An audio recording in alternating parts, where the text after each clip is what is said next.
كينقسموا لبزاف ديال الانواع. كاين منهم اللي كيجي باش يأذيك، وكاين منهم اللي كيعاونك ولكن بالمقابل. كاين منهم اللي كيجي عن طريق السحر، وكاين منهم اللي كيكون وارثهم من شي حد في العائله ديالو. وانا قصتي غادي تبدا ملي كنت صغير، وتحديدا ملي كنت في الاعدادي. سلام الاصدقاء، مرحبا بكم في القناه ديالنا اللي غادي تكون خاصه بقصص الرعب والغموض بالدارجه. الى عجبتك القصه ما تنساش دير لايك وابوني باش هكا يوصلك اي حاجه رميطه. ما نكثرش عليكم في المقدمه، معكم عبد اللطيف، وخليونا نبداو القصه. كان عندي واحد صاحبي عزيز عليا، وهو اللي كنجمع معاه بزاف وكان عمرو ديما. هاد صاحبي سميتو عثمان، وكانت امو ديما كتجي ليه المدرسه باش تديه وتجيبو. امو كانت في شكل، ولكن واخا هكاك كنت عزيز عليها، وكتقول ليه بقى ديما تمشي مع هاد الولد. كانت ديما مغطيه ولابسه الكحل، كانت كتبقى ساعه هي في بنادم حتى كتنويه في راسو. حتى من يديها كانوا ديما مطليين بالحنه، وضفارها كانت كطولهم. اغلبيه الوقت كتكون صابغاهم في الكحل، وعاد كانوا يديها ديما عامرين بالخواتم. ولكن واخا هكاك كانت تجيني ظريفه، وما كانتش كتهضر نهائيا ولا كتجلس مع العيالات. كتبقى ديما واقفه بوحدها حتى كيخرج ولدها من المدرسه. ملي كنكون معاهم في الدار وكتكون في الكوزينه ولا شي قنت، كتبدا تخرج شي اصوات في شكل لدرجه كنقفز من بلاصتي. داك صاحبي كيقول لي ما تخافش، راه غير كتشد هاد الثقه. انا كنت عارف هاد المراه ماشي طبيعيه وفي شكل، وحتى دارو وقت ما دخلت ليها كيتشد عليا قلبي. كنقول في خاطري باز العثمان ساكن في هاد الدار، ولاد حومتو ما كانوش كيقربوا ولا كيلعبوا معاه، كانوا ديما كيقولوا له ولد الشوافه. وانا نقول له علاش كيقولوا لك هاد الهضره؟ كيقول لي خلي الناس يقولوا اللي بغاو، انا ما سوقيش فيهم. واحد النهار كنت نايض للطواليت، وبالصدفه دزت من حدا البيت ديال مو، لقيتو محلول. مو كانت في السطح ديك الساعه. ضربت طليله على البيت وتصدمت من داكشي اللي شفت. كانوا بزاف ديال الرزمات كحلين ملويين، وشمع كحل، والشعر في كل بلاصه، وشي خروق معلقين، وشي طلاسيم مكتوبين في الحيط. وكان داك البيت مظلام بزاف، كانت سادة كاع الشراجم وشاعله الشمع. تما فهمت بلي هاد المرا بصح شوافه، وكدير داكشي ديال السحر الاسود. وانا راجع وباغي نخرج من البيت حتى لقيتها ورايا. شوفتها كانوا كيخلعوا، كنت غادي نطيح بلاصتي. ضحكات فوجئي وقالت لي ولدي اش كدير هنايا؟ قلت لها سمحي لي، راه كنت بغيت نمشي للطواليت ولقيت البيت محلول وبغيت نسدو. قالت لي وكيف جاك البيت؟ قلت لها عادي، قلتها وانا خايف. من بعد شفت في صاحبي عثمان وقلت له انا غادي نمشي في حالي. قال لي بلاتي صاحبي باقي ما كملناش. قلت له لا غير خليني، راه الوالده صونات ليا. قال لي واخا بلاتي غير نخرج معاك للزنقه. قلت له لا لا لا غير خليك بلا ما نعذبك معايا. جيت للدار وانا خايف وكل كانت ترعد من داك المنظر اللي شفت. حتى من عثمان قلبت عليه، ما بقيتش كنجاوبو نهائيا. حتى في المدرسه ما بقيتش كنعمر ولا كنجلس معاه، وهو ما فاهم والو. واحد النهار جا لعندي وقال لي طه قول لي شنو طاري، علاش قلبتي عليا وجهك؟ جيتو نيشان وعاودت ليه داكشي اللي شفت، وقلت له امك اخويا كتخلعني، وانا ما بقيتش قادر نجي عندكم لديك الدار. ضحك وقال لي علاش غادي تخلعك، مالاش كدير؟ قلت له صاحبي واش كتنز عليا؟ واش عمرك دخلتي لبيتها وشفتيه كيف داير؟ قال لي كون تعرف الخير اللي كدير الوالده كما تقول على هاد الهضره، هي راه كتعاون الناس، وانا من صغري حليت عينيا على هادشي. قال لي راه العيالات كيشدوا الصف غير باش يشوفوا الوالده، حيت راه هي ببركتها، هادشي اللي تتقول لي ديما، وكتعاون الناس اللي عندهم السحر وعندهم مشاكل روحانيه.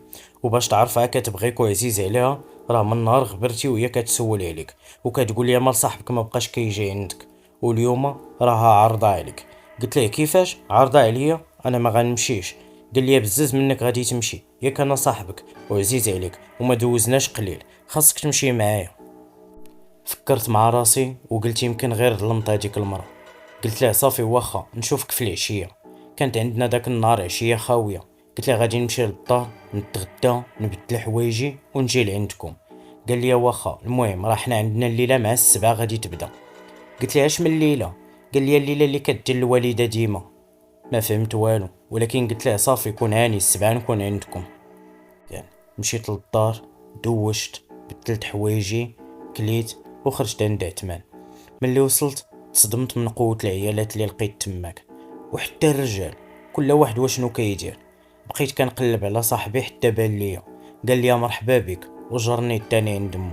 قلت لي اهلا ولدي فين غبرتي؟ قلت لها غير كانوا عندي شي ظروف وصافي. قالت لي مرحبا سير مع عثمان جلسوا حتى تبدا الليله. قلت لها واش هادي حفله ولا شنو؟ قالت لي بحال هكاك قول حفله ولكن ماشي لينا ليهم. قلت لها شكون هما؟ ما جاوباتنيش ومشات. جرني عثمان وقال لي اجي معايا. مشيت معاه وبدا كيفهمني وقال لي راه الوالده كتعامل مع الجن، داكشي علاش في كل مره كدير لهم ليله بحال شي طقوس، بحال الا كتحتفل وكتكبر بهم. قلت له وعلاش هادشي كامل؟ ما فهمتش. قال لي حيت كيعاونوها باش تعاون الناس. ما دخلش ليا داكشي لراسي، ولكن قلت صاحبي هذا وخاصني نثق فيه. انا الصراحه ما عمرني حضرت لهادشي وما كنفهمش فيه. شويه سمعت الغوات ديال العيالات، كل وحده واش كدير، شي كيتحير، شي كينتف شعرو، شي كيندب حناكو، وشي طايح في الارض. والرجال تا هما هكا كلها واش تيدير. المهم داك الجو كان كيشوك اللحم، ولكن واخا هكاك قلت غادي نبقى حتى نشوف شنو غادي يطرا كاع. نغزت صاحبي وقلت له دابا هاد الناس اللي هنا واش كاملين مقيوسين ولا مسكونين؟ قال لي الاغلبيه ديالهم. قلت له مالهم على حالتهم كيغوتوا وكيترعدوا هكا. قال لي ملي كيحضروا فيهم دوك اللي ساكنينهم كيديروا هاد الحركات هادو، وانا راه ولفت هادشي من صغري. قلت له غير ما تديش عليا صاحبي حيت انا ما عمرني شفت هادشي. قال لي هانيه ماشي مشكل، انت غادي تبقى معايا وغادي تفهم كل شيء. شويه بانت لي ماما تاع عثمان، كانت معريه شعرها وكتحير، عينيها هبط منهم الكحل اللي كانت دايره بحال الا كانت كتبكي، وجرى في يديها واحد العتروس كحل. انا تصدمت وسولت عثمان اش غادي دير ماماك بداك العتروس؟ قال لي غير شوف وتفرج. شداتو وبقات جاره وكدور على دوك الناس اللي حاضرين، وفيما قربت حدا شي واحد كيبدا يغوت. من بعد جاو شي رجال طيحوه في الارض وذبحوه قدام العتبه ديال الدار.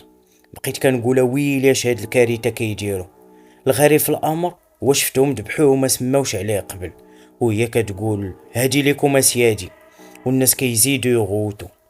شدات داك الدم وبدات كتفرقوا عليهم، كل واحد واشنو كيدير به، اللي كيشربوا اللي كيمسح به وجهه. ما فهمتش هاد المنظر، كنت غادي نتقيا. قلت لصاحبي ما بقيتش قادر نبقى هنايا، خاصني نمشي. قال لي صبر صبر، مشى جاب لي الدم وداروا لي في جبهتي. قال لي ها انت راه كلشي عادي، علاش غتخاف؟ انا قدامك كبر في هاد الشي وعايش فيه، اش طرا ليا كاع بالعكس كنحس براسي مزيان. بعد طلقوا الموسيقى وبداو كيتحيروا وكملوا داكشي اللي بداو. بقيت معاهم حتى حضرت لكاع دوك الطقوس وشفت داك العجب قدامي. الصراحه ما عمرني حضرت لشي حاجه بحال هكا، وتصدمت من اللي شفتها. ومن ديك الليله تبدلات حياتي، وانا خارج وغادي في حالي كنحس براسي ما كنتش بوحدي، بحال شي واحد تزاد معايا، شي حاجه كتوشوش ليا في ودني، وانا كنقول اش هادشي، شنو طاري؟ بقى قلبي مزير عليا. ديك الليله حلمت بواحد الراجل كيخلع كله لابس الكحل ووجهه ما باينش. شد ليا يديا وربطها مع يديه. يديه ما كانتش يد عاديه، كان مزير عليا حتى يدي بغات تطرطق. نضت كنجري وبقيت كنخوي عليا الماء بارد حيت كنحس بالعافيه شاعله فيا. هزيت عيني في المرايه ولقيتو جاي بحال الا كحل، ما عرفتش علاش، وعينيا جاوني في شكل وليت غير كنخرج الصباح كيبان ليا كلب كحل ولا مشى كحله، وكنقول الصباحة لله اش هاد النهار هذا. وبصح نهاري كيدوز كامل ومعكس، فيما كندير يدي في شي حاجه ما كتكملش، حتى قرايتي ما بقيتش كيما الاول. امتحانات كنراجع لهم، وملي كنمشي ندوز كنلقى راسي نسيت كلشي. ولا الصداع كينوض عندنا في الدار بزاف، خصوصا بين الوالده والوالد، وحتى شي واحد ما بقى كيديها فيا، بحال الا ما بقيتش كنبان لهم. ملي قلت لعثمان هادشي اللي وقع ليا قال لي راه غير كتخربق صاحبي، الوالده ديالي ما عندهاش علاقه بداك الشيء. قلت ليه شوف عثمان، انا من نهار الليله اللي كنت عندكم هادشي بدا كيطرى ليا. الاحلام ديالي ما بقيتش كنرتاح فيهم وما بقيتش كنعس، وليت ديما كنحلم بالفاي او لا الكلاب ولا شي راجل كيجي عندي، وهادشي ما بقيتش قادر عليه. قال لي واخا انا غادي نسول الوالده ديالي راه تقدر تعاونك. قلت له صافي واخا، هي اصلا سببي في هادشي، لغدت ليه ملي تلاقيتو في المدرسة سولتو، ولكن جاني بحال كيتهرب مني وكيبعد، وقال لي راه قالت لي ما عندك والو غير كيتخيل لك. قلت ليه كيفاش كيتخيل ليا وعلاش هادشي ما كانش كيطرى ليا قبل الليله اللي حضرت ليها؟ قال لي يا صاحبي صافي راك صدعتيني بهذا الشيء ديالك، راه قلت لك ما كاين والو. مشى وخلاني.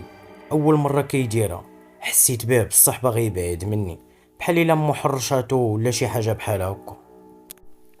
دازت عليا شهرين بحال شي جحيم، كاع اموري ولاو كيتعكسوا، ما عمر شي حاجه حطيت عليها يديا وكتكمل، كاع البيبان تسدو فوجئين، مناعتي قلالت وليت دغيا كنمرض، وعاد نعاسي اللي ما بقاش كيف كان، والاحلام اللي ولاو كيجيوني. الوالده والوالد وصلوا حتى للطلاق، ومن بعد ملي شافوني في ديك الحاله بقاو مجموعين. والوالده هضرات مع واحد صاحبتها وقالت لها بلي كتعرف شي واحد يقدر يعاوننا. داتنا لعندو. كان واحد الراجل كبير وساكن في واحد الدار فوق الجبل، ولقينا عنده عيالات بزاف. ملي شفت هذاك المنظر قلت لهم هادشي هو اللي خرج عليا وجايبيني ليه عاوتاني. قالت لي الوالده اولدي راه ما عندنا حتى شي حل اخر.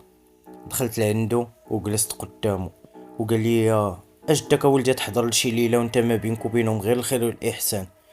قلت له ماشي الخاطر راه ما كنتش عارفه شنو كيوقع تماك. قال لي ايوا انا ما عندي ما ندير لك دابا، اجا ما فكوك من العوارض اللي عندك دابا. قلت له كيفاش عوارض؟ قال لي الاغلبيه ملي كيمشيو لدوك الليلات وما كتكون عندهم حتى شي علاقه بهم كيتقاسوا ولا كيتمسوا، والجيل اللي كيقيسهم كيكون سفلي وكيكون خايب بزاف. قال لي كاع الامور ديالك كتعكس وما غتبقاش عايش حياتك عادي. قلت له ودابا شنو الحل؟ قال لي اولا خاصك تعرف شنو نوع العوارض اللي عندك. قلت له باش غادي نعرف؟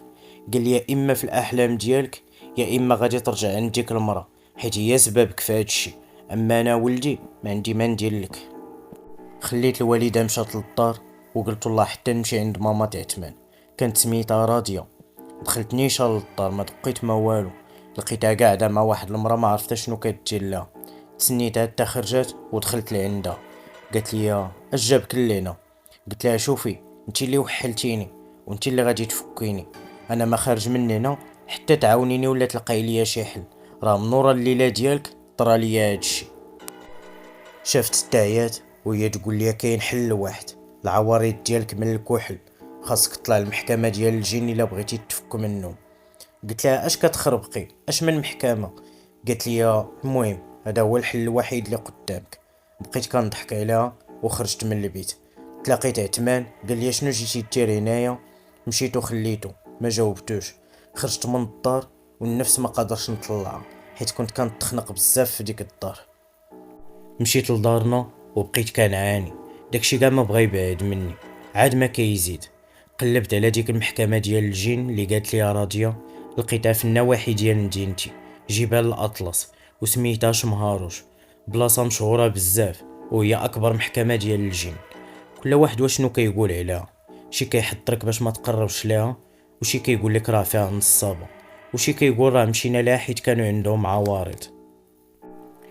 وداكشي اللي كان لغت ليه قررت بلي غادي نمشي لها.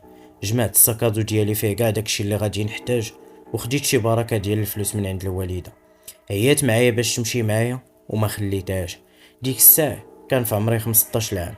شديت الطريق وانا غادي بقيت كنقول مع راسي اش هادشي كدير فيها طار؟ دغيا تقتي بديك المراه؟ صافي انا حياتي تدمرات وهذا هو الحل اللي بقى عندي. غير وصلت إيميلين وبان ليا واحد الراجل كبير لابس جلابة بيضة. سولتو على شمهاروش وقال لي شنو بيك؟ عاودت ليه وقال لي انا غادي نعاونك، ولكن تعطيني 2000 درهم، الا كثرتي تبات ليله وحده وتخرج بخير وعلى خير. قلت له ما عنديش 2000 درهم، ولكن غادي نعيط على موالين الدار يصيفطوا ليا فلوس. قال لي ماشي مشكل تنرجعو خلصني، يلا دابا نمشيو. شدينا البغال باش نطلعو لشمهاروش. كانت الطريق صعيبه بزاف، كل شويه كنقول هنا غادي يطيحني البغل. بقينا شي ساعتين وحنا طالعين. ديك البلاصه كانت مهيابه وكتخلع، حتى الجو ديالها ماشي جو عادي. وحنا داخلين تلقى لينا واحد السيد كيقولوا ليه المقدم، وقال له فين غادي السي الفقيه؟ عاوتاني دبرتي على شي واحد اللي تنصب عليه؟ انا بقيت غير كنشوف فيه وما فهمت والو. قال لي المقدم شوف ولدي، راه الفقيه غادي غير يدي لك فلوسك وما يدير معاك والو، غادي يخليك على الطس. طلقت منهم بجوجهم ومشيت قعدت في واحد الحجره. دوزت ديك الليله غير جالس تماك، ما درت حتى شي حاجه. حتى داك الفقيه اللي كان جابني مشى في حاله. شويه وهي تبان ليا واحد المرا، وهاد المرا كانت لابسه كلها البيض. شفت في وجهها واحد النور في شكل، وباينه فيها درويشه وظريفه. جات عندي وجلسات حدايا وقالت لي شنو عندك ولدي؟ عاودت لها البلان كامل وبالتفاصيل، وهي تقول لي مرحبا، انا غادي نعاونك وما تعطيني والو. قلت لها واخا، الله يرحم لك الوالدين. قالت لي شوف، انا غادي نتقدم لك عنده. قلت لها كيفاش؟ شرحي لي. قالت لي بحال الا انا اللي غادي نهضر لك معاهم باش يعطيوك اتساع. وداكشي اللي كان. دخلات وبدات كتهضر معاهم. انا ما فهمتش اش كانت كتقول، لاحظت بلي كترعد وعينها كيتقلبوا مره مره وما كانتش واعيه. وفي الاخر قالت لي عندك سيمانه، خاصك تبات سيمانه هنايا، ومن وراها غادي تخرج بحال الا يلا ولداتك امك. من وراها غبرات ديك المرا وخلاتني بوحدي. انا الصراحه ما كنتش فاهم، واخا كنت كنتعذب صبرت وقلت سيمانه دايزه باش ما عطا الله. كنت كنحلم بهم وكنشوفهم هما كيهضروا معايا وكيقولوا لي بلي ما غيخليونيش وما عمرك غادي تعيش فرحتك. ولكن واخا هكاك صبرت وقعدت سيمانه كامله تماك. دازت ديك السيمانه، خرجت ولقيت شي ناس بحال البوالين جالسين تماك. صدقت عليهم داكشي اللي قسم الله، شريت التمر والحليب وفرقته عليهم ورجعت في حالي لمراكش. الصراحه حسيت براسي خفيف وارتاحيت بزاف، حتى من دوك الوساوس ما بقاوش. كنت باغي نشوف ديك المرا ونشكرها، ولكن غبر لها الاثار، ما بقيتش لقيتها. وصلت للدار ودقيت، حلات لي الوالده غير شافتني عنقاتني وقالت لي كي بقيت يا ولدي؟ وقلت لها لاباس الوالده. من تما رجعت حياتي طبيعيه ورجعت كنقرا كيما الاول. والديا رجعوا تفاهموا وما بقاوش تطلقوا. داك صاحبي عثمان ما بقيتش كنهضر معاه ولا كنقرب ليه. وهنا كتسالي القصه ديالي. نتلاقاو في شي قصه اخرى.